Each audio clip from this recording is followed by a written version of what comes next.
రోజాకి seat ఇవ్వకపోవడంతో party రాజీనామా చేసిన మంత్రి రోజా మాత్రం ఇలాంటి ఒక కీలకమైన నిర్ణయం తీసుకొని ఇన్నాళ్ళు తను మంత్రిగా చెల్లమని అయిన పార్టీకి రాజీనామా చేయడం అసలు కరెక్ట్ కాదు అంటూ వైసీపీ నేతలందరూ కూడా చెప్తూ ఉన్నారట. కానీ రోజాకి ఇదేం కొత్త కాదు.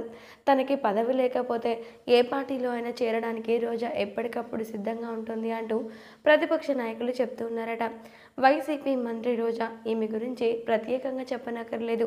సినిమా రంగంలో మాత్రమే కాదు, ఒక పక్క రాజకీయ రంగంలోనూ తన నట విశ్వరూపాన్ని చూపిస్తూ ఉంటుంది. అంటే తను ఎక్కడ ఎలా ఉండాలో అప్పటికప్పుడు అలా తన పాత్రల్ని భిన్నాభిప్రాయంగా మారుస్తూ అందరి ముందు వేరే లెవెల్లో యాక్టింగ్ స్కిల్స్ని చూపిస్తూ ఉంటుంది. అయితే మరి ఇదే విధంగా ప్రజల్లోకి కూడా వెళ్ళి వారి పట్ల అమాయకత్వాన్ని జాలిని చూపి వారిని మభ్యపరిచి వారి దగ్గర నుంచి ఓట్లని లాక్కుంటుంది అంటూ ప్రతిపక్ష నాయకులు ఎప్పటికప్పుడు చెప్తూనే ఉంటారు. అయితే మరి ఇదంతా కూడా పక్కన పెడితే ఇప్పుడు మాత్రం అసలు విషయం ఏంటంటే వైసీపీ నుంచి కొన్ని పరిణామాల వల్ల రోజాని మంత్రి పదవి నుంచి తొలగించారట. ఇక దీంతో రోజా మాత్రం ఎంతగానో కంగుతిందట.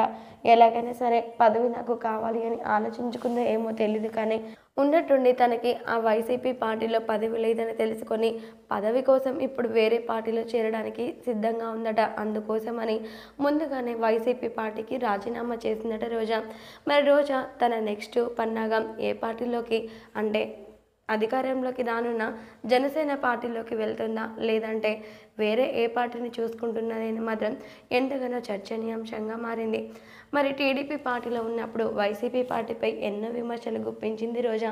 మరి అలాంటిది ఒక్కసారిగా పార్టీ చేంజ్ అయిపోయి పదవి రాగానే ఇప్పుడు వైసీపీ నుంచి టీడీపీ పార్టీని ఎంతగానో విమర్శలు చేసింది.